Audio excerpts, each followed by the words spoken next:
اب سوچو یہ رمضان کیسا مہینہ ہے، اس کی کتنی خوشی ہونی چاہیے، کتنی پریپریشن ہونی چاہیے۔ افطار کا وقت تو اتنا نازک وقت ہے کہ 10 لاکھ بخشے جا رہے ہیں۔ ہم افطار میں کس کام میں لگے رہتے ہیں بھائی؟ سموسے آگے کے نہیں آئے، پکوڑے آگے کے نہیں آئے، شربت کہاں ہے، دہی بلے کہاں ہیں، فلاں چیز کہاں ہے، گھر میں ایک افراتفری مچی ہوئی ہوتی ہے۔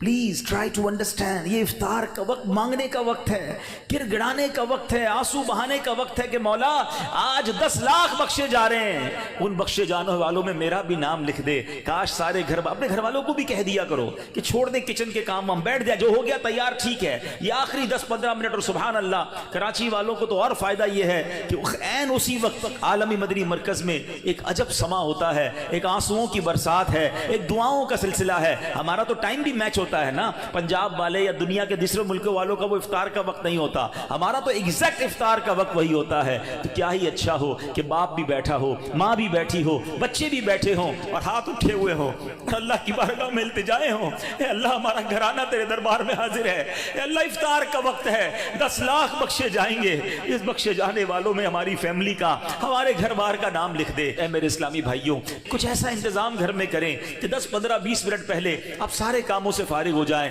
اب دعاؤں میں گزاریں، افطار سے پہلے بھی دعا کریں، مگر جو خاص مقبولیت کی گھڑیاں ہیں وہ عین افطار کے بعد ہیں۔ افطار میں لگ جاتے ہیں ہم، کوئی کھجور کھا لی، پانی پی لیا، دوبارہ ہاتھ اٹھائیں، دوبارہ مانگیں، یہ وقت ہے مانگنے کا، یہ قبولیت کی گھڑیاں ہیں۔ اللہ کرے کہ ہم ان لمحات کو پراپر انداز میں، صحیح انداز میں گزارنے میں کامیاب ہو جائیں۔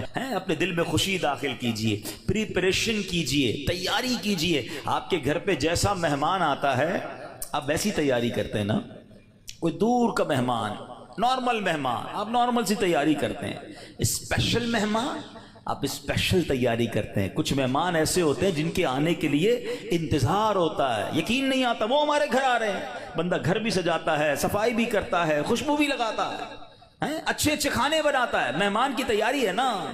تو رمضان یہ رب کی طرف سے ہمارے لیے مہمان آ رہا ہے، ہماری بخشش کروانے آ رہا ہے۔ ہمیں اپنے آپ کو سجانا ہے، اپنے کردار کو سجانا ہے، اپنی صحت کا بھی اس لیے خیال رکھو کہ میں اب ایسے الٹے سیدھے کھانے نہ کھاؤں رمضان سے پہلے۔ پتہ ہے جس کی شادی ہونے والی ہوتی ہے تو دولہے کو لوگ کہتے ہیں بھائی ذرا خیال رکھنا، شادی والے دن ہی بیمار مت ہو جانا، ایک ہفتہ پہلے سے احتیاط کرواتے ہیں، زیادہ سفر نہیں کرواتے، زیادہ تھکن والا کام نہیں کرواتے۔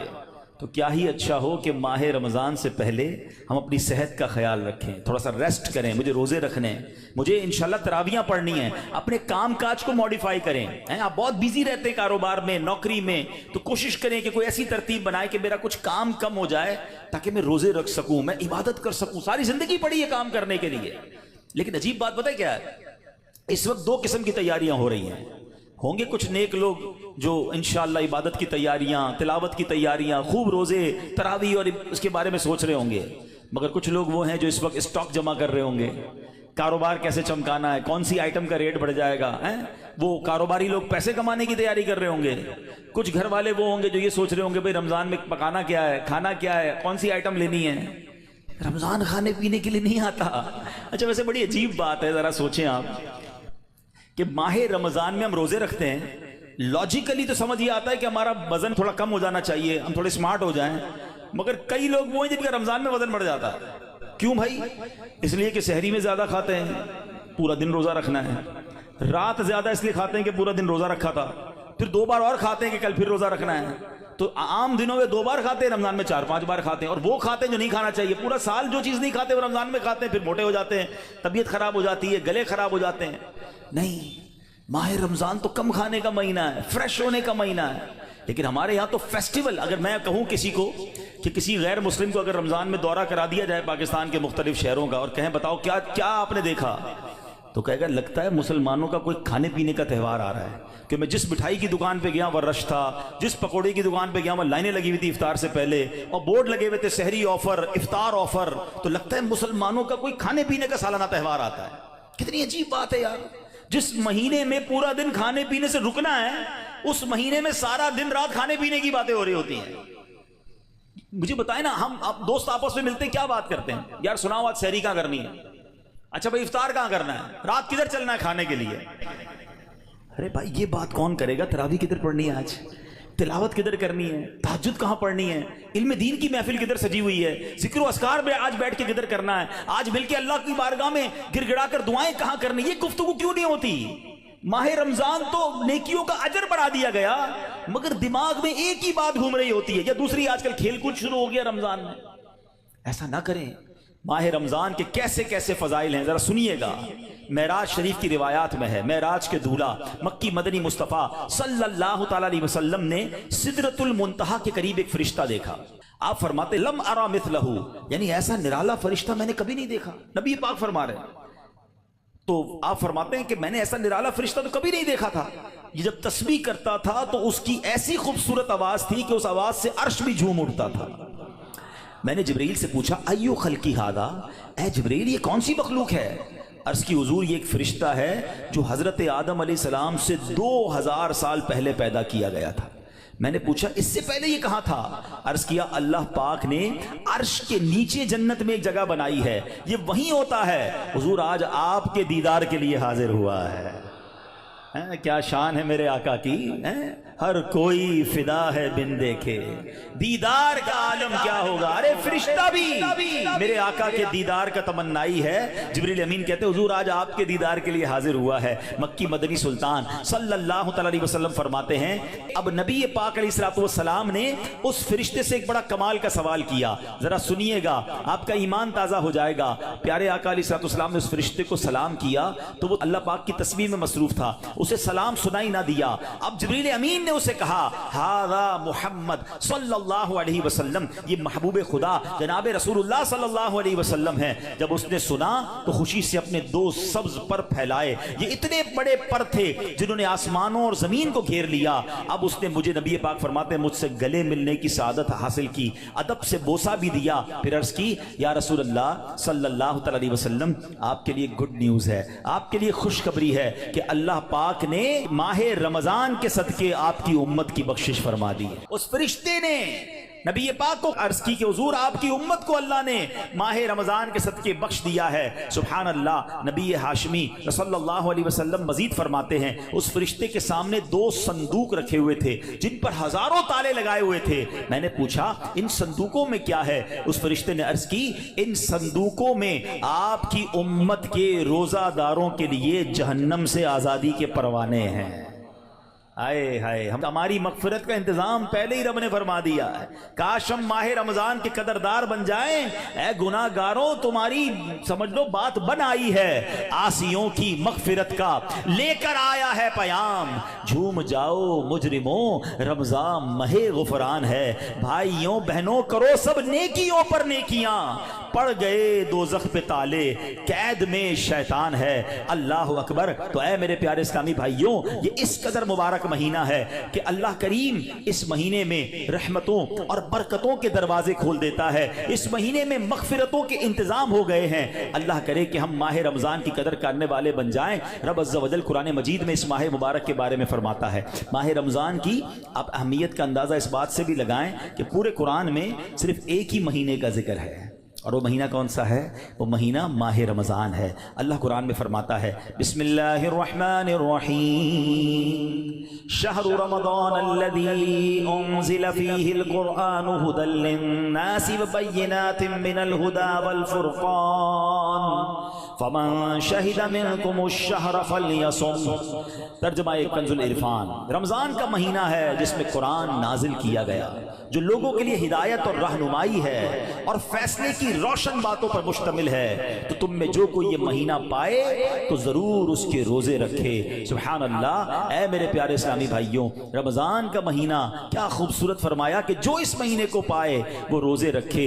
پیارے اسلامی بھائیوں رمضان المبارک کی شان کیسی ہے، جس کو بھی رمضان ملتا ہے نا اس کو گویا لاٹری لگتی ہے۔ میں آپ کو واقعہ سناتا ہوں، بہت امیزنگ واقعہ ہے۔ پیارے آقا علیہ الصلوۃ والسلام کی بارگاہ میں بڑے صحابی ہیں، بلند مرتبہ صحابی ہیں، حضرت طلحہ بن عبید اللہ رضی اللہ تعالیٰ فرماتے ہیں کہ ایک مرتبہ 2 شخص نبی پاک کی بارگاہ میں ایک ساتھ آئے، دونوں نے کلمہ پڑھا، صحابی ہونے کا درجہ حاصل کر لیا، بڑے نیک اور پرہیزگار تھے، اور ان میں سے ایک عبادت اور ریاضت میں بہت زیادہ محنت کرتے تھے۔ جو زیادہ عبادت گزار تھے یہ ایک مرتبہ ایک غزوے میں شریک ہوئے اور شہید ہو گئے، جہاد میں گئے اور شہید ہو گئے، اور 1 سال بعد دوسرے جو صحابی تھے ان کا بھی انتقال ہو گیا۔ ٹھیک ہے. حضرت طلحہ فرماتے ہیں ان دونوں کے دنیا سے جانے کے بعد ایک رات میں نے خواب میں دیکھتا ہوں کہ میں جنت کے دروازے پر کھڑا ہوں, یہ دونوں صحابی رسول وہاں موجود ہیں. اتنے میں جنت کے اندر سے کوئی باہر آیا, وہ صحابی جن کا انتقال 1 سال بعد ہوا تھا انہیں لے کر جنت میں چلا گیا. تھوڑی دیر کے بعد دوبارہ وہ فرشتہ آیا اور جو صحابی 1 سال پہلے شہید ہوئے تھے ان کو بعد میں جنت میں لے کر گیا. اب بات سمجھ آ رہی ہے؟ جو شہید ہوئے, زیادہ عبادت کرتے تھے, وہ بعد میں جنت میں گئے, اور جو 1 سال بعد جن کا انتقال ہوا, جو اتنی عبادت نہیں کرتے تھے مگر وہ جنت میں پہلے چلے گئے. اچھا کمال دیکھو صحابہ کرام علیہ رضوان کا, کہ جو بھی خواب دیکھتے تھے, جو بھی ذہنوں میں سوال ہوتا تھا, ڈائریکٹلی نبی پاک علیہ السلام کی بارگاہ میں آ جاتے. ان کے پاس کیسی نعمت موجود تھی کہ اس کا مسئلے کا حل تو نبی پاک نے کرنا ہے. کہا حضور یہ کیا ماجرا ہے, شہید وہ ہوئے, عبادت بھی زیادہ کرتے تھے, جنت میں وہ بعد میں جا رہے ہیں, جن کا انتقال بعد میں ہوا حضور وہ پہلے جا رہے ہیں جنت میں. اللہ اکبر. تو نبی پاک علیہ السلام نے کیا خوبصورت جواب دیا. فرمایا یہ دوسرے صحابی 1 سال زیادہ زندہ نہیں رہے. کہا جی حضور یہ تو 1 سال زیادہ زندہ رہے. تو فرمایا کیا 1 سال زیادہ زندہ رہنے والے نے 1 سال پہلے شہید ہونے والے سے زیادہ روزے نہیں رکھے 1 سال؟ فرمایا ہاں روزے تو رکھے. تو نبی پاک نے پوچھا کیا اس 1 سال بعد والے نے سجدے زیادہ نہیں کیے؟ عرض کیا جی حضور سجدے بھی زیادہ کیے. تو نبی پاک نے فرمایا بس اسی وجہ سے ان دونوں کے درمیان زمین و آسمان کا فرق ہے. بات سمجھ آ رہی ہے؟ مومن اور نیک آدمی کی لمبی عمر یہ اس کے لیے بہت بڑی سمجھ لو فائدہ ہے کہ وہ جتنا جیتا ہے اتنے سجدے زیادہ کرتا ہے, اتنے رمضان اسے ملتے ہیں. یاد رکھیے گا بندہ نیک ہو اور عمر طویل ہو تو اس کے وارے نہیں آ رہے ہیں, لیکن اگر بندہ گناہ گار ہے, اس کی عمر بڑی ہو جائے تو وہ تو مارا گیا نا. اس کی تو روز نماز قضا ہو رہی ہے, اس کے رمضان کے روزے بھی قضا ہو رہے ہیں, وہ روز جھوٹ بول رہا ہے, وہ روز حرام کما رہا ہے, تو اس کا تو گناہوں کا میٹر جاری ہے نا. یہ لوگ بڑی عمر کی جو دعا کرتے ہیں نا, بڑی اچھی نعمت ہے یہ, لیکن اللہ سے ہمیشہ یہ دعا کریں کہ مولا نیکیوں والی طویل عمر عطا فرما, عافیت والی طویل عمر عطا فرما. تو پتہ چلا کہ پھر رمضان آ رہا ہے میری بخشش کروانے, پھر رمضان آ رہا ہے میرے نامہ اعمال میں. تو پتہ چلا کہ ماہ رمضان یہ ہمارے لیے بہت بڑا احسان ہے. اللہ خیر سے رمضان عطا کر دے, اس کو ضائع نہ ہونے دینا, اس کو خوب نیکیوں میں گزارنا. پچھلے گناہوں کی معافی کا ایک اور چانس دیا جا رہا ہے, مغفرت کا گویا ایک اور موقع آنے والا ہے. اللہ کرے کہ ہم اس کی قدر کرنے میں کامیاب ہو جائیں. یا خدا ہم عاصیوں پر یہ بڑا احسان ہے, یا خدا ہم عاصیوں پر یہ بڑا احسان ہے, زندگی میں پھر عطا ہم کو کیا رمضان ہے. یا الہی تو مدینے میں کبھی رمضان دکھا, یا الہی تو مدینے میں کبھی رمضان دکھا, مدتوں سے دل میں یہ عطار کے ارمان ہے. تو اے میرے پیارے اسلامی بھائیوں, کاش ماہ رمضان کی ہم قدر کرنے میں کامیاب ہو جائیں. آپ کو معلوم ہے ماہ رمضان آتا تھا نا تو میرے آقا اس کا بھرپور استقبال فرماتے تھے. دیکھیں ہمیں اگر اپنی آنے والی نسلوں تک یہ بات باقی رکھنی ہے کہ رمضان کی اہمیت رہے, ہمارے بچوں کو پتہ چلے, انہیں سارا سال انتظار رہے, تو ہمیں بھی ماہ رمضان کو سیلیبریٹ کرنا چاہیے. نبی پاک کیا کرتے, میرے آقا جب چاند نظر آتا نا سبحان اللہ, تو پیارے آقا علیہ السلام قبلے کی طرف رک کر کے یوں دعا مانگتے. ذرا دعا دیکھیے گا کون سی ہے. آقا کی دعا کیا ہوتی, اللہم احلہ علینا بالامن والامانہ والسلامت والعافیت المجللت والدفاع الاسقام والعون علی الصلاة والصیام والقیام وتلاوت القرآن. اللہم سلمنا لرمضان وسلمہ منا حتی ینقضی وقد غفرت لنا ورحمتنا وعفوت عنا. اے اللہ اس چاند کو ہم پر امن و امان, سلامتی, مکمل عافیت اور بیماریوں سے حفاظت کا ذریعہ بنا, اور نماز, روزے, عبادت اور تلاوت قرآن پر مدد کا سبب بنا. اے رب کریم ہمیں رمضان کی وجہ سے سلامتی عطا فرما, یعنی اسے ہمارے لیے سلامتی والا بنا اور اسے ہم سے سلامتی عطا فرما, یہاں تک کہ جب یہ رخصت ہو تو تیری مغفرت و رحمت اور عفو درگزر ہمارا یقینی مقدر بن چکا ہو. سبحان اللہ. تو پتہ چلا رمضان مبارک کی آمد پر خوشخبریاں دینا, لوگوں کو مبارکباد دینا, یہ اچھا کام ہے. انشاءاللہ اگر ہم رمضان کی آمد کی خوشی بنائیں گے, اللہ کی رحمت جوش میں آئے اور کاش ہم جنت کے حقدار بن جائیں. مگر ایک احتیاط اس میں کرنی ہے, جب بھی رمضان آتا ہے نا تو ایک بڑا عجیب سا میسج وائرل ہوتا ہے. کیا وائرل ہوتا ہے؟ حدیث پاک میں ہے کہ جس نے سب سے پہلے آمد رمضان کی مبارک دی اس کے لیے جنت واجب ہو جاتی ہے۔ ایسی کوئی حدیث ہمارے آقا مکی مدنی مصطفیٰ صلی اللہ تعالی علیہ وسلم سے ثابت نہیں ہے، نہ ہی رمضان کے بارے میں نہ ہی کسی مبارک مہینے کے بارے میں۔ ایسے جھوٹے میسیجز کو آگے بڑھانا نہیں چاہیے۔ جو بھی آپ کو میسج بھیجے اس کو محبت کے ساتھ سمجھائیں کہ ایسی کوئی حدیث نہیں ہے۔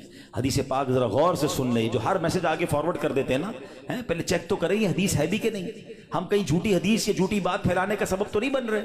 حدیث پاک سنیے گا، من کذب علی متعمدا فلیتبوأ مقعدہ من النار۔ آقا فرماتے جس نے مجھ پر جان بوجھ کر جھوٹ باندھا، مثلا نبی پاک علیہ الصلوۃ والسلام نے کوئی بات فرمائی نہیں تھی اور یہ کہہ دیا کہ پیارے آقا علیہ الصلوۃ والسلام کی حدیث ہے، تو ایسا بندہ اپنا ٹھکانہ جہنم میں بنا لے۔ تو بالکل بھی اور لوگ اچھا یہ تو عجیب ہے نا، کہیں بیٹھے اللہ قرآن میں یہ فرماتا ہے بھائی قرآن میں آیا ہے، کدھر آیا ہے بھائی یہ اس کو بھی نہیں پتا ہے، حدیث میں یہ بات آئی ہے، بھائی کون سی حدیث کس کتاب ہے پتہ کچھ نہیں ہے، اپنی طرف سے بولی جا رہے ہیں۔ بھائی کس نے کہا ہے آپ کو قرآن میں آیا ہے، حدیث میں آیا ہے؟ آپ کو جب پتہ نہیں ہے، آپ کو یاد نہیں، اتنا سخت معاملہ ہے، نبی پاک کی طرف جھوٹ باندھنا ہے، اور آقا نے کیا فرمایا؟ اپنا ٹھکانہ جہنم بنائے۔ تو آپ کہہ دیں میں نے کہیں پڑھا ہے، ہو سکتا ہے میں نے کہیں سنا ہے، قرآن اور حدیث کی بات کرتے تو لرزہ آ جانا چاہیے۔ ایک زبر زیر پیش کا ہم فرق نہیں کر سکتے قرآن میں، اور جناب اللہ نے قرآن میں یہ فرمایا، تم کو نہیں پتا قرآن میں یہ ہے، بحث کریں گے اور قرآن کو بیچ میں لے آئیں گے۔ یہ ہماری خواتین بھی بہت کرتی ہیں، تو مہربانی کر کے اس سے توبہ کریں، اور ان معاملات میں جب تک آپ کے سامنے، آپ دیکھیں آج کروڑوں لوگوں کی تقدیریں بدلنے والے، لاکھوں ہزاروں حافظ اور عالم بنانے والی شخصیت امیر اہل سنت، نہ جانے کتنی ہزاروں ان کو حدیثیں یاد ہوں گی، کتنی روایتیں اور آیتیں یاد ہیں، مگر آج بھی آپ مدنی مذاکرے میں دیکھیں یہ کیوں، یہ ہماری تربیت کے لیے کہ وہ پہلے قرآن کی کوئی آیت پڑھنی ہے تو لکھا ہوا سامنے لاتے ہیں، حدیث پڑھنی ہے تو پورا پڑھ کے سناتے ہیں، تاکہ ایگزیکٹلی وہی لفظ لوگوں کے سامنے جائے جو نبی پاک کے دہان مبارک سے نکلا ہے۔ تو ہماری آپ کی جرت نہیں ہونی چاہیے کہ حدیث میں اپنی طرف سے حاشیے لگائیں، اپنی طرف سے معاذ اللہ قرآن پاک کے بارے میں بعض اوقات تو یہ بات ایمانیات پر آ جائے گی اگر اپنی طرف سے کوئی بات ایڈیشن کر رہا ہے، تو بڑے احتیاط کی حاجت ہے۔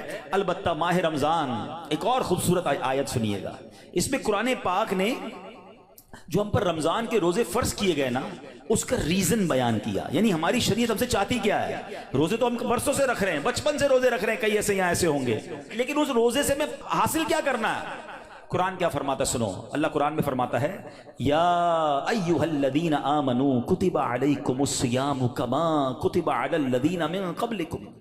اے ایمان والو، تم پر روزے فرض کیے گئے جیسے تم سے پہلے لوگوں پر فرض کیے گئے تھے، مگر آگے ریزن بتایا گیا کیوں کیے گئے، لعلکم تتقون۔ قرآن کہتا ہے تاکہ تم پرہیزگار بن جاؤ۔ آج سمجھ لیں، میں اس موضوع کو تھوڑا اور مزید ڈیفائن کروں گا کہ روزے فرض ہونے کی وجہ قرآن نے کیا بیان کی، لعلکم تتقون، تاکہ تم پرہیزگاری اختیار کرو، تم پرہیزگار بن جاؤ۔ اس آیت کریمہ میں جو روزے کی اعلیٰ ترین حکمت اور بہت بڑا فائدہ بیان کیا گیا، ایکچولی اس میں چھپا ہوا ہے لعلکم تتقون، تاکہ تم پرہیزگار بن جاؤ۔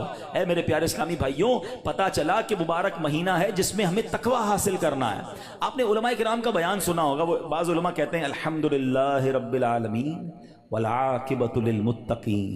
اس کا معنی پتہ ہے؟ اے ہائے، یقین کریں کبھی کبھی خطبہ ہی ہلا دیتا ہے یہ جملہ اگر سمجھ آ جائے نا کہ تمام تعریفیں اس رب کے لیے ہیں جو عالمین کا رب ہے، والعاقبۃ للمتقین، جو آخرت ہے نا، جو بعد والی زندگی ہے وہ ہے ہی متقین کے لیے۔ تو ہم کدھر جائیں گے اگر ہم متقیوں میں نہیں ہیں؟ تو پھر ہمارا کیا بنے گا؟ اب ذرا غور کیجئے، تقوی یہ بڑی کمال کی نعمت ہے، آسان نہیں ہے، مگر سبحان اللہ رمضان کا روزہ جو ہے وہ ہمیں متقی بنانے آیا ہے۔ قرآن کہتا بھی یہی ہے لعلکم تتقون، تاکہ تم پرہیزگار بن جاؤ، متقی بن جاؤ۔ سبحان اللہ، تقوی کتنی بڑی دولت ہے۔ حضرت ابو سعید خدری رضی اللہ تعالیٰ عنہ سے روایت ہے، رسول اکرم نور مجسم شفیع معظم صلی اللہ علیہ وسلم نے ایک صحابی کو نصیحت کرتے ہوئے فرمایا، علیک بتقوی اللہ فانہ جماع کل خیر، تم پر تقوی لازم ہے کہ بے شک تقوی تمام بھلائیوں کا مجموعہ ہے، تمام بھلائیوں کا کمبینیشن کیا ہے؟ وہ تقوی ہے۔ حجت الاسلام امام محمد غزالی فرماتے ہیں، اے عزیز تجھے جاننا چاہیے کہ تقوی ایک نایاب خزانہ ہے، اگر تم اس خزانے کو حاصل کرنے میں کامیاب ہو گئے تو تم بہت بڑی کامیابی حاصل کر لو گے۔ یوں سمجھو کہ دنیا اور آخرت کی تمام بھلائیاں تقوی میں جمع کر دی گئی ہیں، اور وہ تقوی کیسے ملے گا؟ وہ روزے سے ملتا ہے۔ اگر بندہ صحیح معنوں میں روزہ رکھ لے تو انشاءاللہ وہ تقوی اختیار کر لے گا۔ تو اے میرے پیارے اسلامی بھائیوں، اب ذرا غور کیجئے، ایکچولی رمضان کو نئی زندگی پانے کا مہینہ قرار دیا گیا. یہ بڑی کمال کی بات سنیے گا. شاید آپ کو حیرانی ہوگی کہ صوفیہ کرام کے مطابق انسان 2 مرتبہ پیدا ہوتا ہے. ہر انسان صوفیہ کرام کہتے ہیں 2 مرتبہ پیدا ہوتا ہے. پہلی ولادت تو وہ مشہور ہے جب ہم دنیا میں آئے, کوئی 30 سال پہلے آیا, کوئی 40 سال, ڈیٹ آف برتھ ڈے بناتے ہیں نا, وہ تو پہلی ولادت ہے. فرمایا دوسری ولادت وہ ہوتی ہے کہ جب بندہ دل کی پاکیزگی حاصل کر لیتا ہے, جب بندہ باطنی بیماریوں سے, حرص, لالچ, ہوس, دنیا کی محبت, تکبر, خود پسندی سے اپنے آپ کو پاک کر لیتا ہے, یہ اس کی دوسری ولادت ہوتی ہے. یعنی زندگی میں ایک موقع ملتا ہے بدلنے کا, ٹرن اراؤنڈ ہونے کا, اپنے آپ کو سدھارنے کا, سچی توبہ کرنے کا. ایک بار پھر رمضان آ رہا ہے, آؤ دوبارہ جی لیتے ہیں, آؤ دوبارہ بدل جاتے ہیں, آؤ اپنے رب سے دوستی کر لیتے ہیں. جو زندگی گزری ہمیں سب کو معلوم ہے کیسی گزری, کیوں نہ یہ رمضان اپنے آپ کو بدلنے کا مہینہ بنا دیں. اللہ نے پھر موقع دے دیا ہے. اے میرے پیارے اسلامی بھائیو, اس بات کو اس طرح سمجھیے, ایک بزرگ بڑی عمر کے تھے, ان کی عمر 60 یا 70 سال تھی, بال بھی سفید تھے. کسی نے کہا حضور آپ کی عمر کتنی ہے؟ کہتے 4 سال. حضور کیوں مذاق کر رہے ہیں, اتنی بڑی عمر ہے آپ کے, تو اپنے پوتے پوتیاں ہوں گی, آپ کہہ رہے ہیں 4 سال عمر ہے.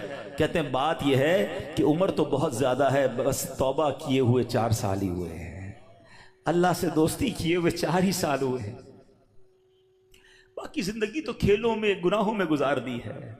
اب آپ سنبھالیں تو کام اپنے سنور جائے, ہم نے تو کمائی سب کھیلوں میں گوائی ہے. پتہ نہیں ہم کب بدلیں گے, کب وہ زندگی پھر حاصل کریں گے, ورنہ زندگی کیسے گزر رہی ہے.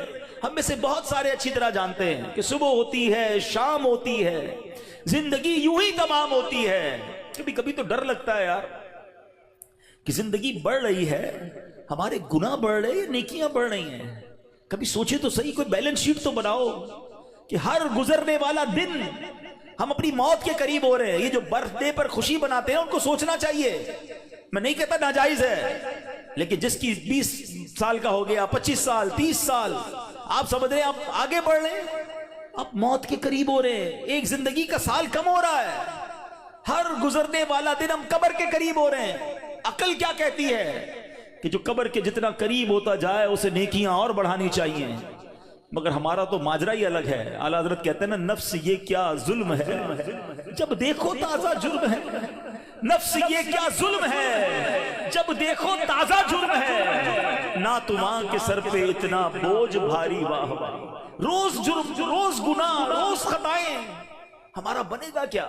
تو کتنی کمال کی بات اس بزرگ نے کہی کہ میری عمر تو 4 سال ہے, کیونکہ اس سے پہلے والی زندگی تو میں شمار ہی نہیں کرتا ہوں. توبہ کی ہے, نمازیں شروع کر دی ہیں, اللہ کو راضی کرنے والے کام شروع کیے, یہی میری اصل زندگی ہے.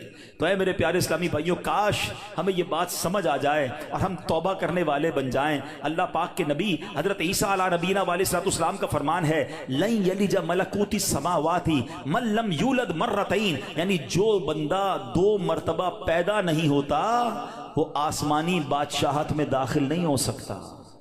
یہ بزرگوں کے اقوال ملتے ہیں کہ دوسری زندگی کب ملی تمہیں, توبہ کے بعد والی زندگی, اللہ سے دوستی والی زندگی.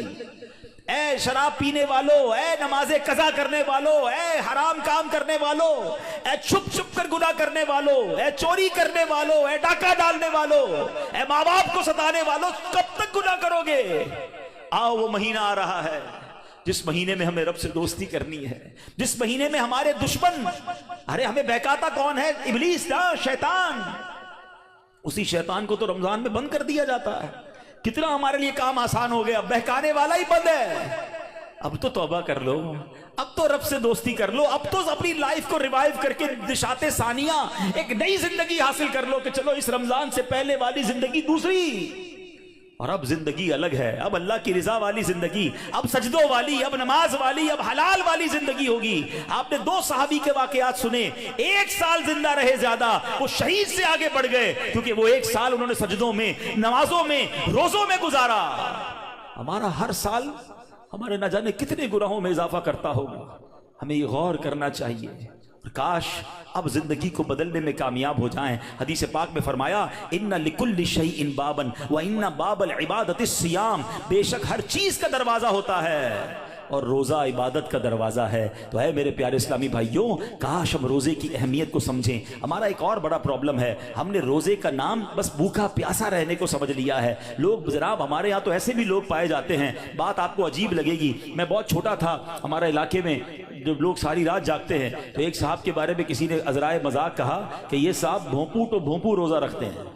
میں نے کہا یہ کون سا روزہ ہوتا ہے؟ ہم جب چھوٹے تھے اب تو پتہ نہیں وہ سائرن بجتے ہیں، بھونپو کہتے تھے اس کو، سحری کا سائرن تو افطار کا سائرن۔ میں نے کہا یہ کون سا روزہ ہے؟ تو ساری رات جاگتے ہیں، سحری کر کے سو جاتے ہیں اور اب افطار میں جا کے اٹھتے ہیں، تو نہ ظہر پڑی نہ عصر پڑی، مغرب کا بھی پتہ نہیں ہے، یہ کون سا روزہ ہے؟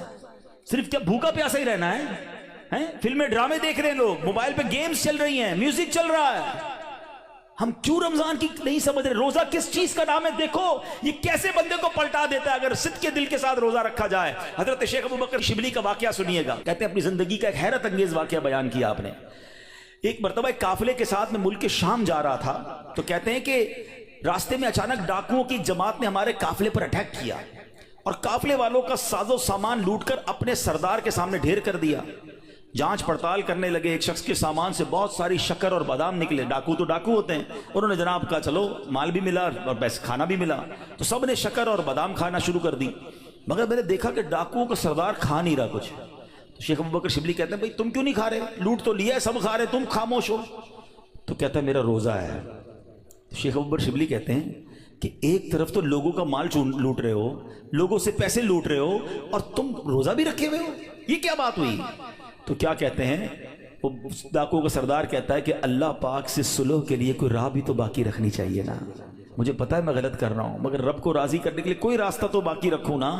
اللہ اکبر۔ وہ کہتے ہیں مجھے تو، شیخ ابوبکر شبلی کہتے ہیں میں تو بات بھول گیا، مگر کچھ عرصے کے بعد میں نے مکہ مکرمہ میں اسی ڈاکوؤں کے سردار کو دیکھا، اس کے چہرے پر عبادت کا نور تھا، مجاہدات کی وجہ سے اس کا جسم کمزور پڑ چکا تھا، وہ احرام باندھے طواف کعبہ میں مصروف تھا۔ اسی حالت میں دیکھ کر مجھے ایک بار پھر حیرت ہوئی، میں نے ان سے پوچھا تم وہی نہیں جو ڈاکوؤں کے سردار تھے؟ کہتے ہیں ہاں بات یہ ہے کہ میں وہی ہوں، اور سنیے اسی روزے نے میری اللہ پاک سے صلح کروا دی ہے۔ یہ روزہ عبادت کا دروازہ ہے، اس کی اہمیت کو سمجھنا ہے۔ روزہ رکھ کر جو لوگ گناہ کر رہے ہیں، رمضان کی راتوں میں جو گناہ کر رہے ہیں، خدا نہ ایسا نہ کریں۔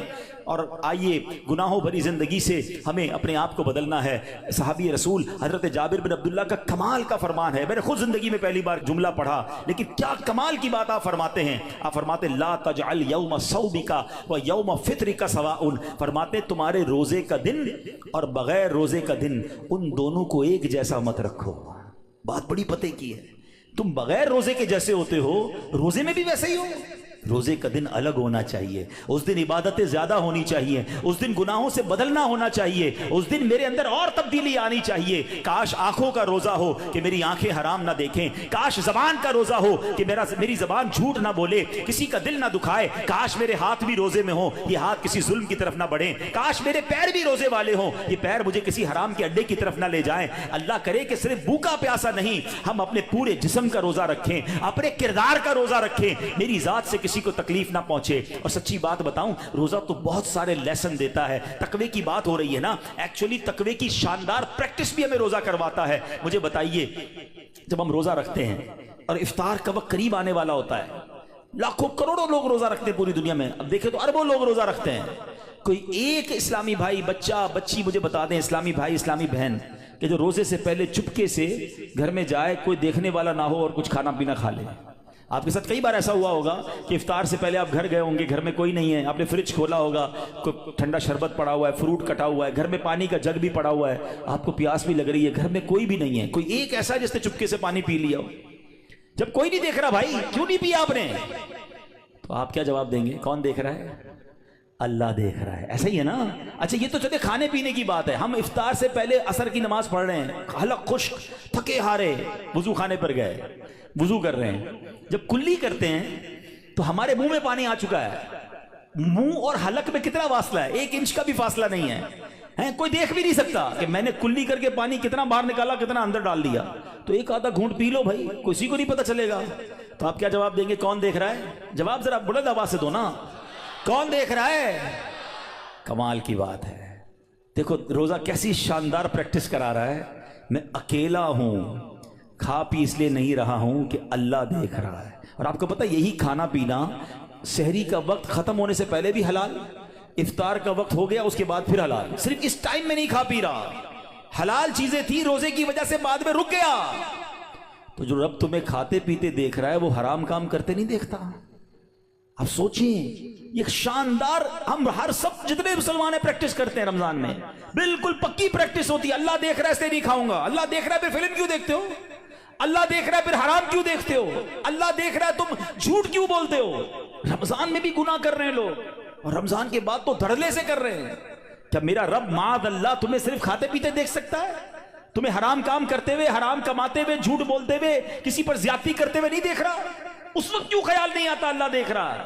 اس کا مطلب یہ ہوا کہ اللہ کی رحمت سے ہمیں پریکٹیکلی تقوی کی پریکٹس کرائی جاتی ہے رمضان میں، تاکہ ہم تگڑے ہو جائیں، ہم روحانی طور پہ مضبوط ہو جائیں۔ شیطان کو بند کر دیا جاتا ہے، لیکن جیسی شیطان آزاد ہوتا ہے، جو مسجد صبح و شام بھری رہتی ہے وہ خالی ہو جاتی ہے، جناب پھر غلط گناہوں کے کام شروع ہو جاتے ہیں۔ کیوں؟ ارے ہماری تو پریکٹس کروائی گئی رمضان میں کہ رمضان کے بعد بھی مضبوط رہیں۔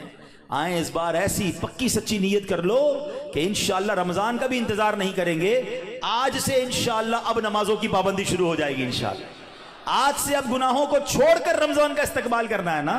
آئیے میں بتاتا ہوں وہ رمضان کیسے گزارتے تھے۔ سبحان اللہ، اللہ کے پیارے حبیب علیہ الصلوۃ والسلام جب رمضان آتا نا، بی بی عائشہ فرماتی ہے آپ کے چہرے کا رنگ بدل جاتا۔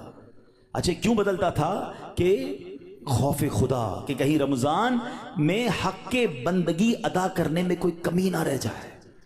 یہ کس کی بات ہو رہی ہے؟ محبوب رب العالمین جناب رسول اللہ صلی اللہ تعالی علیہ وسلم، آپ کا رنگ بدل جاتا۔ کیا کبھی ایسا ہوا کہ رمضان میں ہمارے چہرے کا رنگ بدلے کہ ہم ڈر جائیں کہ یا اللہ رمضان تو مل گیا، کہیں اس کا ادب کر سکوں گا کہ نہیں؟ ٹینشن ہی کسی کو نہیں ہے، فکر ہی کوئی نہیں ہے۔ نبی پاک کا یہ انداز تھا۔ پھر پیارے آقا علیہ الصلوۃ والسلام، اچھا پھر جو رمضان کی بے حرمتی کرتے ہیں نا، جو رمضان کی راتوں میں گناہ کرتے ہیں، ماذ اللہ رمضان کی قدر نہیں کرتے، وہ بھی ذرا ایک واقعہ سن لیں۔ علامہ ابن جوزی رحمۃ اللہ تعالی لکھتے ہیں، اللہ پاک کے آخری نبی رسول مقبول علیہ الصلوۃ والسلام نے فرمایا میرے پاس جبریل امین حاضر ہوئے، عرض کی یا رسول اللہ صلی اللہ تعالی علیہ وسلم، قیامت میں ایک نوجوان کو لایا جائے گا، وہ غمگین ہوگا، رو رہا ہوگا، فرشتے اس کو لوہے کے گرزوں یعنی آئرن راڈ سے اسے ہانک رہے ہوں گے، وہ نوجوان 1000 سال تک الامان الامان پکارتا رہے گا، لیکن اس کو امان نہیں دی جائے گی۔ پھر اس نوجوان کو 1000 سال کے بعد رب قہار کی بارگاہ میں پیش کیا جائے گا، اللہ پاک فرشتوں کو حکم دے گا کہ اسے منہ کے بل جہنم میں ڈال دو۔ جبریل امین کا بیان سن کر رسول اکرم صلی اللہ تعالی علیہ وسلم نے فرمایا اے جبریل یہ کون ہوگا؟ عرض کیا حضور وہ آپ کا ایک امتی ہوگا۔ فرمایا اس کا گناہ کیا ہوگا؟ اس کا گناہ کیا ہوگا؟ عرض کی یا رسول اللہ صلی اللہ تعالی علیہ وسلم یہ وہ بدنصیب ہے جس کی زندگی میں رمضان المبارک تو تشریف لایا مگر توبہ و استغفار کی بجائے ماہ رمضان کو اس نے گناہوں میں گزار دیا۔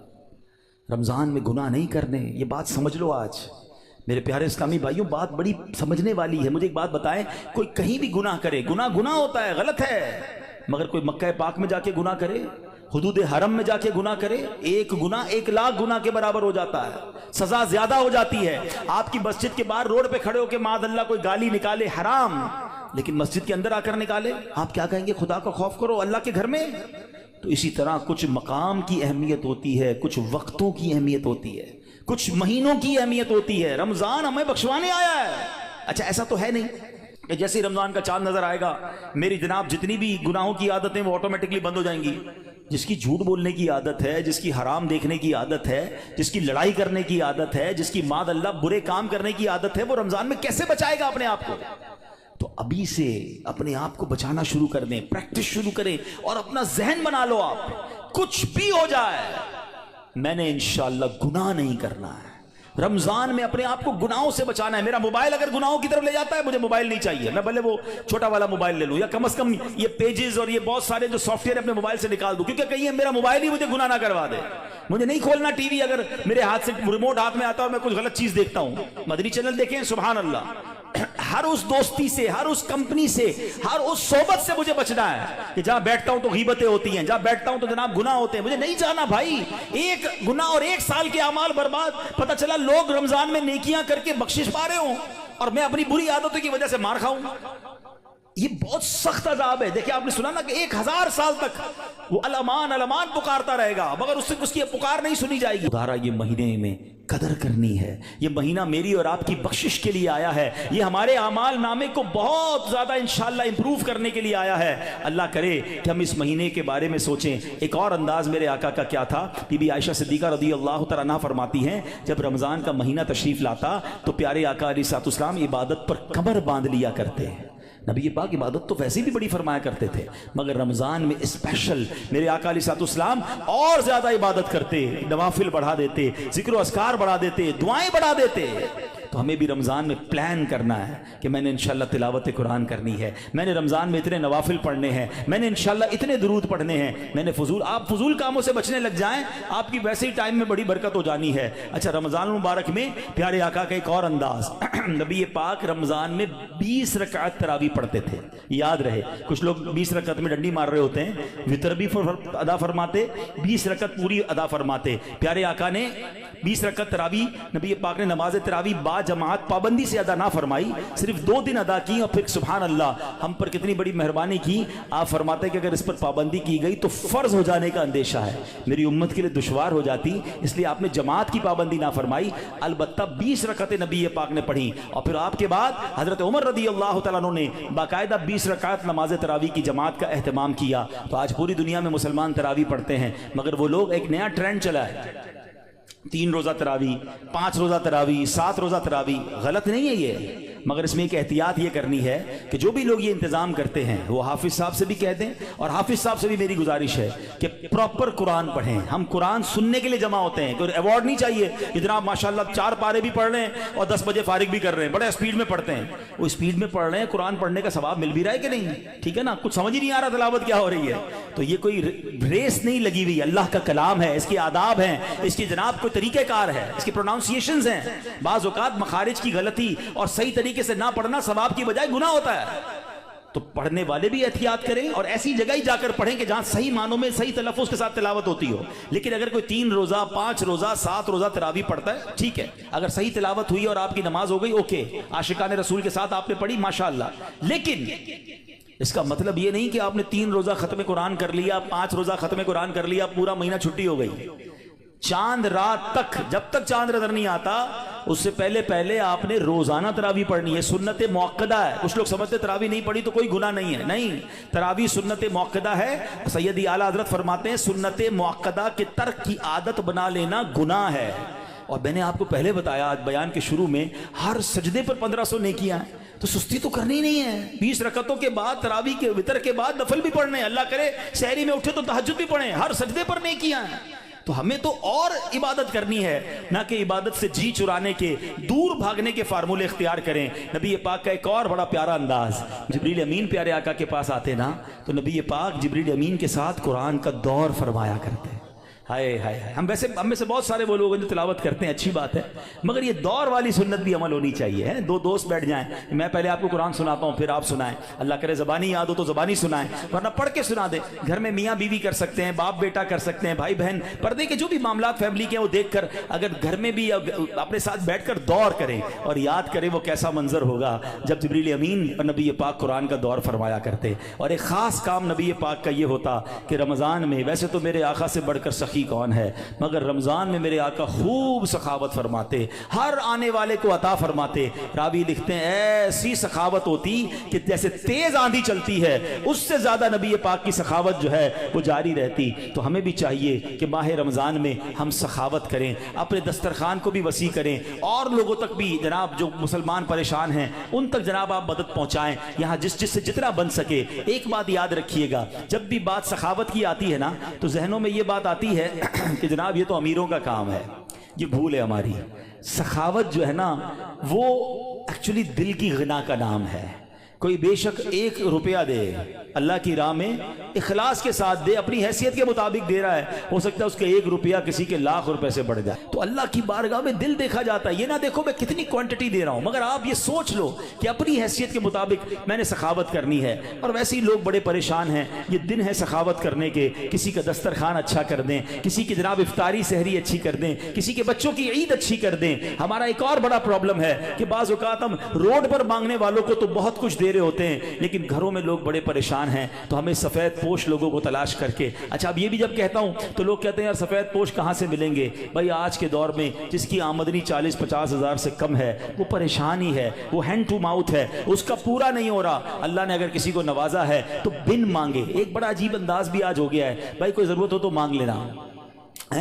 کہاں سے مانگے گا جس نے ساری زندگی جمعے کی نماز پڑھ کے خود ہی کچھ نہ کچھ چندہ دیا تھا, اب اس کے پیسے کم ہو گئے ہیں, وہ کیسے مانگے گا؟ کبھی مانگا ہی نہیں اس نے. آپ کیوں کسی کو مانگنے پر مجبور کر رہے ہیں کہ مجھ سے مانگ لینا میں دے دوں گا؟ نہیں, مجھے اور آپ کو رب بن مانگے دے رہا ہے. ہم لوگوں کو کہہ رہے ہیں ہم سے مانگے, ہم خود دیکھ لینا ہمارے ملازمین میں, ہمارے پڑوسیوں میں, ہمارے رشتہ داروں میں جو اس لیول کے لوگ ہیں, اور اگر اللہ نے آپ کو دیا ہے تو بن مانگے دینے کی عادت ڈالیں. خوشی خوشی ان کے گھر پہ سامان بھجوا دیں, راشن بھجوا دیں, کیش بھجوا دیں. ان کے چہرے پہ مسکراہٹ آپ دیکھیے گا. کبھی زندگی میں وہ نہیں مانگیں گے, وہ قرضہ لے لیں گے مگر کبھی کسی سے مانگیں گے نہیں, کیونکہ مانگنا ان کو کبھی آیا ہی نہیں. اللہ ان کو کبھی مانگنے کی نوبت میں نہ لائے, اللہ ہمیں بھی نہ لائے. اللہ سے ہم دعا کرتے ہیں کہ اے مولا ساری زندگی دینے والا بنائی رکھنا, کبھی مانگنے کی نوبت نہ آئے. اللہ ہاتھ اوپر والا عطا فرما, کبھی پھیلانے والا ہاتھ عطا نہ فرما. اللہ کے آگے ہاتھ پھیلائیں گے, اللہ کبھی مخلوق کے سامنے یہ نوبت نہ لائے. لیکن ہمیں بھی یہ خیال رکھنا چاہیے کہ جن کو اللہ نے نوازا ہے وہ اپنے مسلمان بھائیوں کی خیر خواہی کریں. تو بہرحال میرے پیارے اسلامی بھائیوں,